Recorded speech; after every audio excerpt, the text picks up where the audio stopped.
Dito sa tinaguriang City of Pines, may mga lugar pa rin makapal ang puno.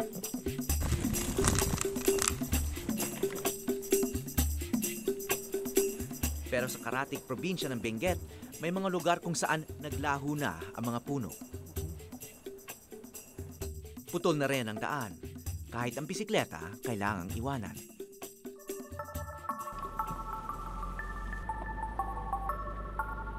Dito ko makikilala ang isang barkada ng mga babaeng tila langgam kung magtrabaho sa taas at sa ilalim ng lupa.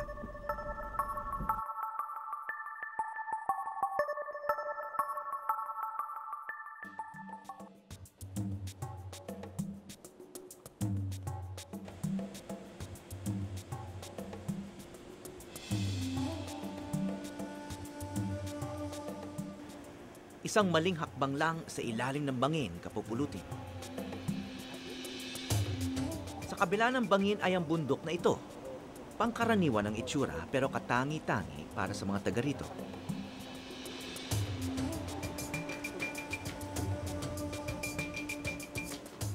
Dito umiikot ang buhay at kabuhayan ng mga taga Sitio Luneta. Dahil ang bundok na ito, puno ng ginto sa loob.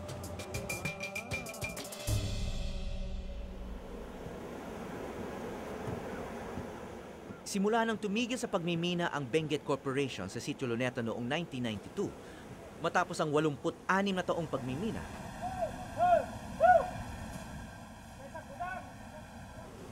Ang mga dating empleyado at mga dayo na ang nagpatuloy ng industriya. Small-scale miners ang tawag sa kanila. Ibig sabihin, wala silang gamit ng mga high-tech na makinarya. Kahit nakuha na ng Benguet Corporation ang napakaraming ginto rito, marami pa raw ang masisimot. Dating electrician ng Benguet Corporation si Mang Nestor, pero na magsara ang kumpanya, isa siya sa nawala ng trabaho. 13 years ako dyan sa mines, sa Antamok Mines. Kasi dati ito sa mines, sa Benguet Corporation. Apo. Na-retrench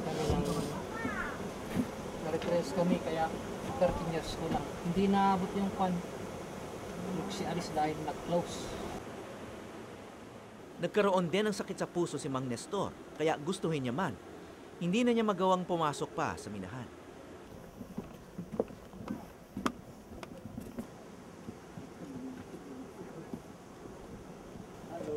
Magandang hapon po. Magandang hapon din po.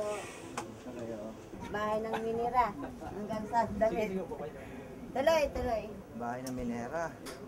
Ang asawa na lang niyang si Aling Telma ang pumulik kay Mang Nestor sa pagmimina. Pasok. Dito na, pasok na lang. 50 anyos na si Aling Telma sa susunod na buwan. May 4 silang anak at 5 apo. Pero kahit lola na, malakas at maliksi pa rin. Paano kayo nakapagsimula ng trabaho niyan? Natuto din ako sa mga kapitbahay namin. Kasi ganun lahat halos ng babae dito, ganun din. Parang mabibigat ang binubuhat niyo. Parang napaka-physical ng ginagawa niyo. Kung sa hirap po, talagang mahirap. Kaso talagang kailangan. Dahil mapanganib ang trabaho at dahil hawak pa rin ng Benguet Corporation ang lisensya sa pagmimina rito, ipinagbabawal ng pamahalaan ang pagmimina ng mga residente. Ngunit tuloy pa rin.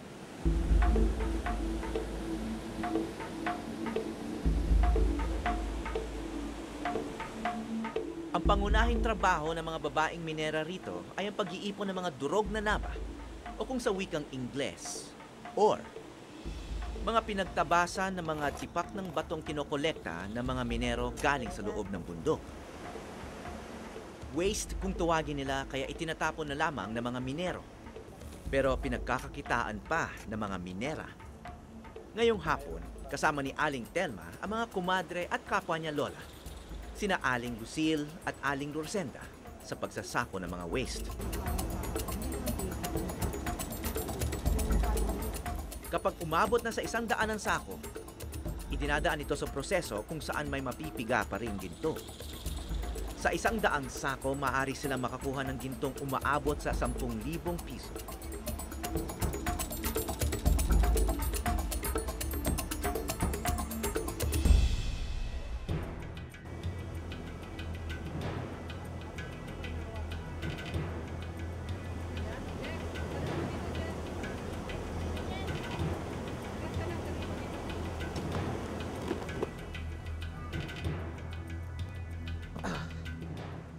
Baka...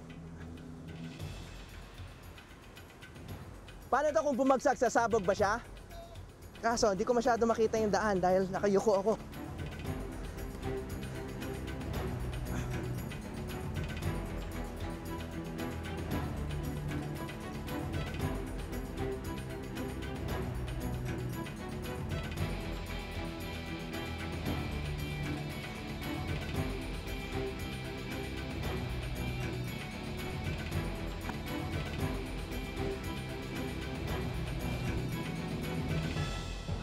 Mong, baka mabagsakan ka dyan, ha? 1 sako lang ang binuhat ko paakyat. Ang mga lola, dose-dosena pa. Ang layo. Sige na, baba. Tapon mo na lang.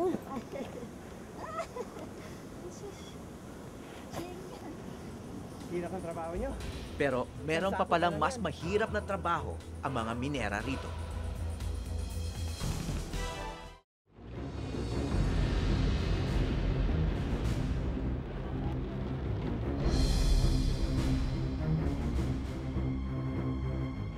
Eksaktong 1 taon matapos tayong bayuhin ng magkasunod na bagyong Ondoy at Pepe. Di pa rin lubos na bumabalik sa normal ang buhay sa Sitio Luneta. Sa 38 nagibang bahay, 13 pamilya pa rin ang walang permanenteng tirahan hanggang ngayon.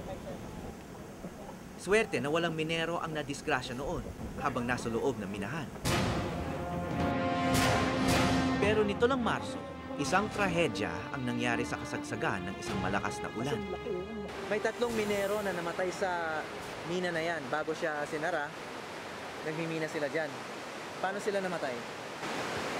Natabunan ng kuwan ng lupa. Kasi kuwan may halong lupa. Yung tubig may halong lupa. Kung may ilalim. Laging nariyan ang banta ng peligrong pagguho ng bundok na pinalala pa ng mga patuloy na pagbubutas at paghuhukay sa loob ng bundok. Wala pa rin nagdadalawang isip na magpabalik-balik sa loob. Italong daw kasi ang maaaring kabuhayan dito. Walang lupang matataniman o malinis na ilog na pangingisdaan. Pero ngayon, maaliwalas ang panahon. Kaya si Aling Telma naggagayak. Pati na si Aling Lucille. At ang mga kapitbahay na sina Aling Nancy at si Aling Tina. Para sumuot sa mga lunggang gaya nito na kung tawagin ay dog o usok sa salita nila. Ibig sabihin, maliit na butas. Malapit lang daw yung sinara nilang mina. Sa loob nito naroroon ang mga ginto. Ang karamihan ng mga dog hole dito sa Luneta, nasa gilid ng bundok. Pero ito, nasa gilid din ng bundok, pero gumawa sila ng bahay sa taas ng butas. At ito yung tunnel na papasukin namin ngayon.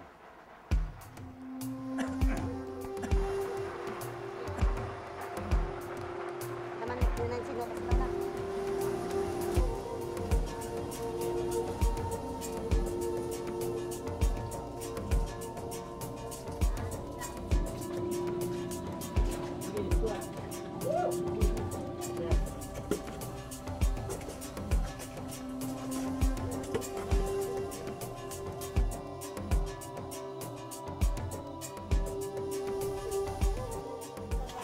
Wala akong sombrero. Kanina pa duguan yung aking ulo.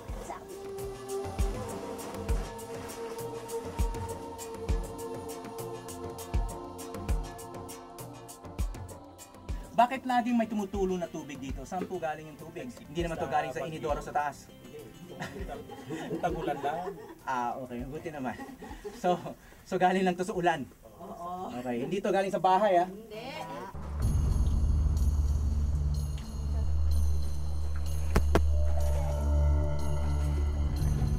Pag tag-ulan daw, hindi raw nawawala yung tubig dito sa loob. Ito, habang nagtatagal sila dito sa pagmamaso at pagpupukpok dito sa tinatawag nilang naba o yung mga bato na may lamang ginto. Lumalalim at humahaba yung tinatawag nilang usok o tunnel. Hindi pa kami nakakatayo mula nung pumasok kami rito. Si Aling Telma ang tumatayong leader ng mga minera rito. Lady Miners kung tawagin ang grupo. Sa kasalukuyan, may 30 aktibong miyembro raw sila. Proud pa kami doon sa hanap buhay namin. Kasi higit sa lahat, nakakatulong kami sa mga pamilya namin. Hindi kaya sana may mas madaling hanap buhay? Naiisip niyo ba yun? Sana dumating yung magaan na trabaho na pagdating ng araw. Si Aling Lucille, 56 years old na, pero malayo pa raw na magretiro siya. Balo na pero breadwinner pa ng 4 na anak at 8 apo. Kapag hindi nangangalap ng mga waste ore, sumasideline sa pananahi si Aling Lucille.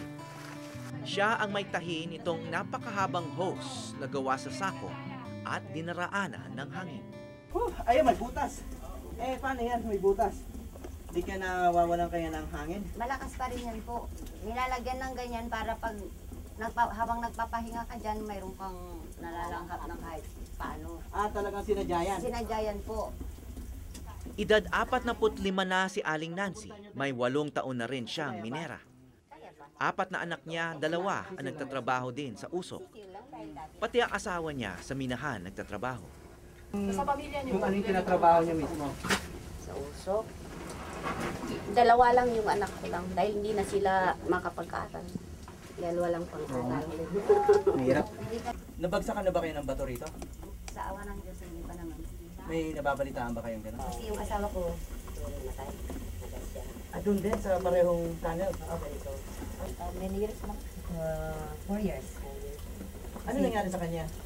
Yan, nagas. Sa edad na 45, balo na rin si Aling Tina.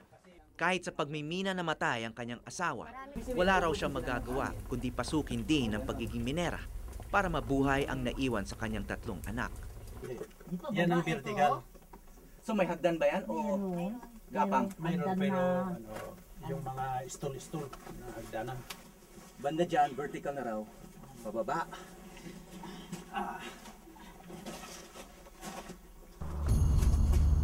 Ay, grabe pala, no? Parang trapdoor. Pagkatapos ng mahabang paglakad ng paupo, payuko at pagapang, pagkakataon na para maidiretso ang pagmimintig ng mga binti. Ilang feet? Mga 60 to 70 feet. 60-70 feet. Sa lalim. Ano to? Lagi siyang pinapalalim at pinapahaba? Palagi? Continuous yun eh. Abot hanggang 400 feet ang lalim ng mina at may ilang vertical shaft tulad nito. Singlapad lang ng isang katamtamang laking tao ang sukat. Kung maubos bigla ang supply ng hangin sa ilalim o kaya'y lumindol, unahan na lang ang pag-ahon. Saka madulas! Isang araw ito sa buhay ng dokumentarista. Pero karaniwang araw para sa mga lola minera.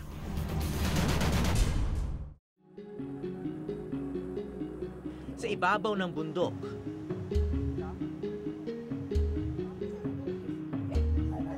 tuloy lang ang gulong ng buhay. Walang kamalay-malay sa nangyayari ilang daang talampakan sa ilalim ng lupa.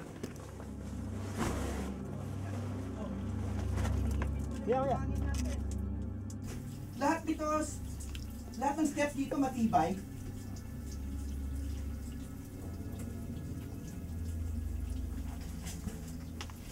Jesse, ilagay mo sa liig mo yung camera.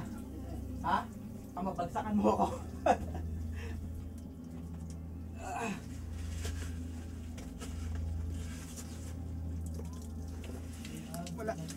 wala masyadong makapitan eh.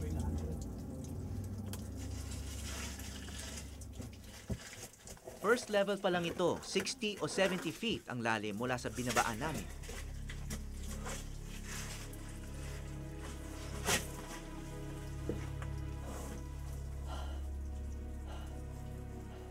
Taas na. Oo, pero malalim pa raw ito. Actually, kung napaparaning ka o meron kang claustrophobia o takot ka dun sa maliliit na espasyo, hindi ito para sa'yo. Yung mga hindi kaya magbuhat ng mga mabibigat, no? Kasi yung naba, yung lupa, tsaka bato na galing dito, inaakyat nyo dyan. Yung hagdan na yan, inaakyat nyo. Ito na siguro ang pinakamalapit na karanasan sa nailibing ng buhay. Dito sa vertical tunnel, si Aling Telma na lang sa mga lady miners ang nangangahas bumaba. Mabato, maputik, basa, malalim, madilim, masikip. Ibang klaseng hanap buhay ito, pre. Ito, may hangin, oh. May butas na tong tubo ng hangin nila. Ayan, oh. Ang sarap, parang aircon. Mainit.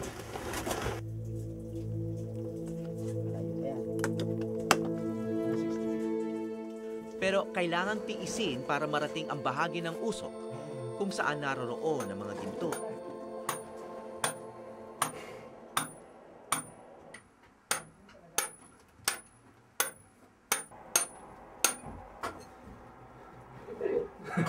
Ganito ang ginto, ako kumuha ng ginto. Paglalabas nito, milyon.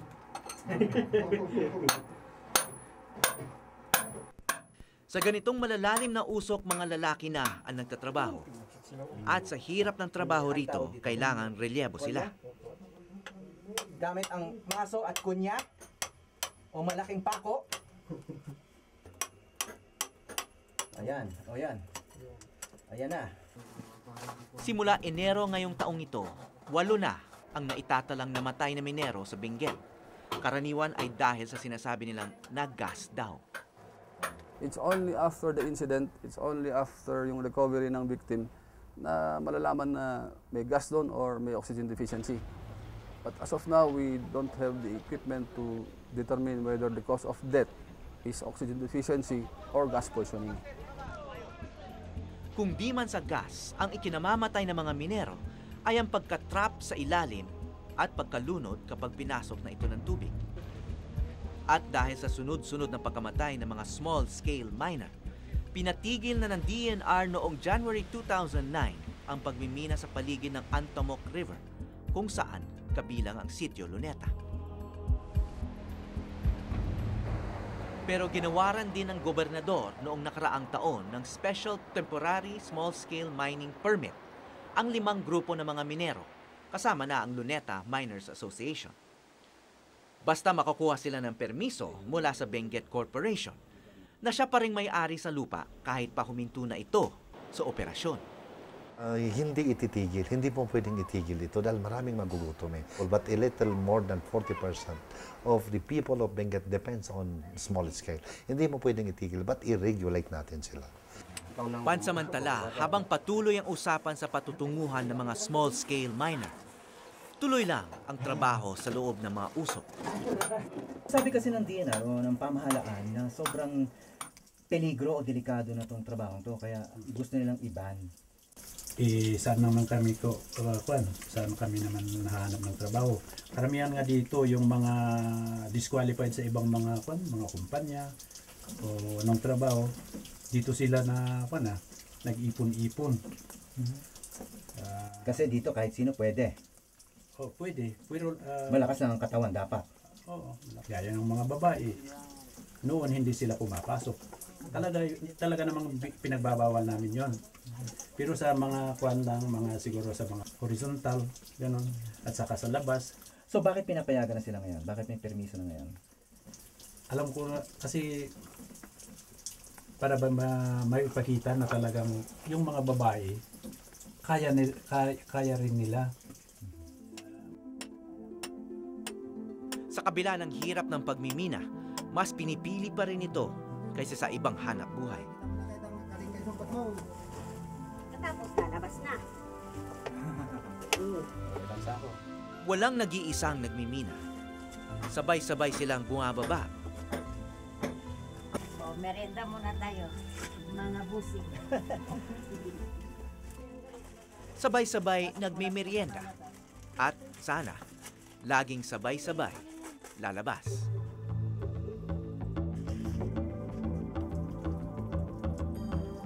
Ay, nahulog yung sombrero.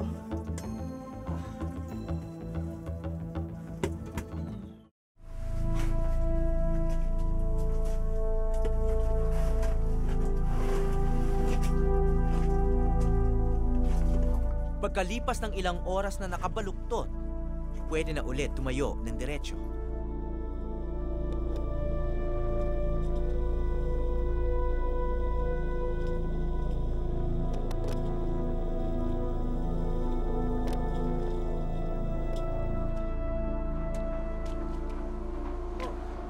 Sa wakas, nakita rin namin ang araw.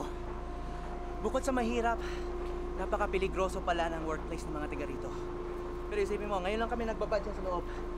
Pero yung mga tiga rito, araw-araw.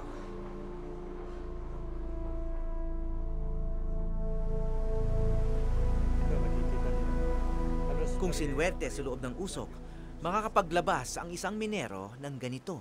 Iba kasi yung mga kumikintab na yan. Oo. Iba yan. Pyrites yan.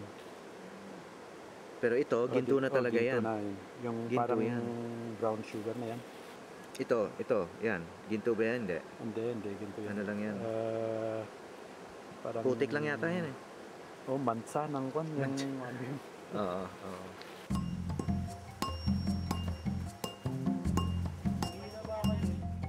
Ang mga nakolektang bato sa usok dito sa mill ang diretsyo. Dito pinoproseso ang mga naba para malaman kung may laman silang ginto.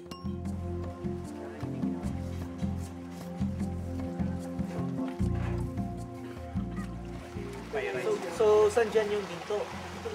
Ito. Ano bang kailangan gawin bago gawing alahas yan? Mailuluto siya. Lulutuin pa siya. Ilan karat yan? 16 karat. Kapag positibo sa ginto ang bato, itutuloy ang pagmimina sa parting yon ng tunnel. Habang diretsyo naman sa crusher ang mga nakolektang naba.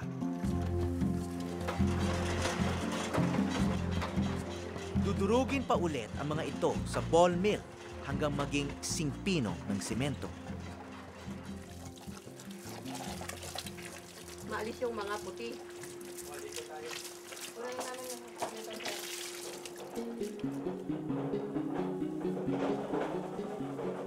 Maraming bahay dito ang may sariling ball mill, kanya-kanyang pagpoproseso ng mga naba.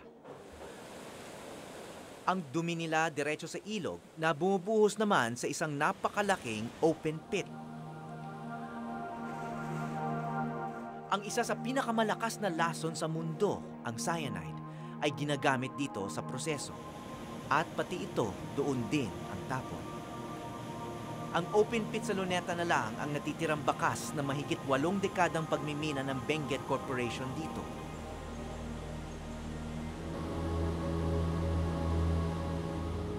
Hindi maikakaila, malaki ang epekto ng pagmimina sa kalikasan, large scale man o small scale. Of course naman, mining is destructive. Not unless there are some mitigating measures na gagawin mo doon. That is why kami sa Federation, we are conducting every year annual small scale mining congress.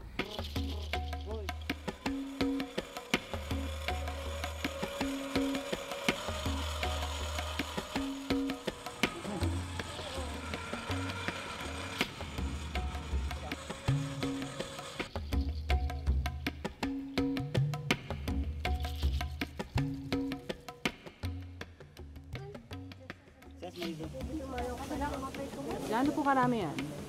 Mga 1 gram lang. Magkano po mabebenta? Kapag Na ano naman, pwede nang kapag mataas ng bili ng ginto, pwedeng 1.4, 1.5. Nakakamangha na lahat ng hirap ng mga minero, lalo na ng mga lola minerang nakilala ko, ay para sa kakapiranggot na metal na ito. Para makuha ang ginto, ito ang naging kapalit. At hindi lang ang kapaligiran ang sinisingil. Kung sila ang tatanungin, hindi naman talaga ginto ang pakay nila sa ilalim ng lupa. Isa lang itong paraan upang maging mabuting lola.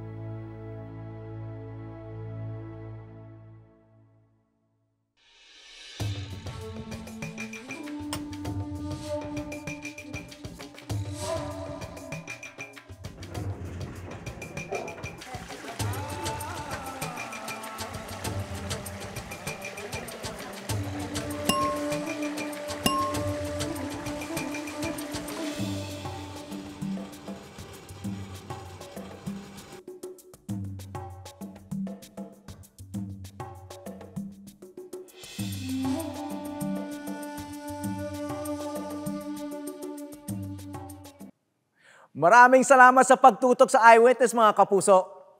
Ano masasabi niyo sa dokumentaryong ito? I-comment na yan at mag-subscribe sa GMA Public Affairs YouTube channel.